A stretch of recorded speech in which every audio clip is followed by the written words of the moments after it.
बहुत समय पहले समंदर के एक गहरे कोने में सी जलपरी नाम की एक सुंदर और रहस्यमयी जलपरी रहती थी। उसके बाल नीले मोतियों जैसे चमकते थे और उसकी पूंछ इंद्रधनुष की तरह रंग-बिरंगी थी।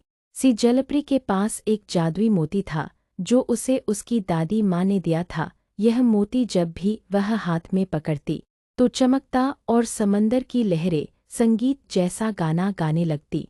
एक दिन की बात है, समंदर के नीचे की रानी ऑक्टोविया, जो एक शैतान ऑक्टोपस थी, उस जादुई मोती को चुराना चाहती थी। वह जानती थी कि अगर वो मोती उसके पास आ जाए तो वो पूरी समंदर पर राज कर सकती है।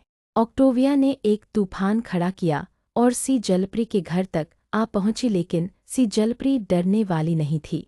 उसने अपनी मछली दोस्तों टोनी कछुआ, गोलू गोल्डफिश और डैनी डॉल्फिन को बुलाया। सबने मिलकर एक योजना बनाई।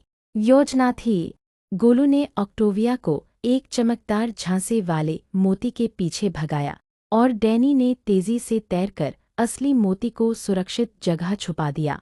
सी जलपरी ने फिर अपने जादुई मोती की मदद से समंदर में शांति की लहरें फैला दी। ऑक्टोविया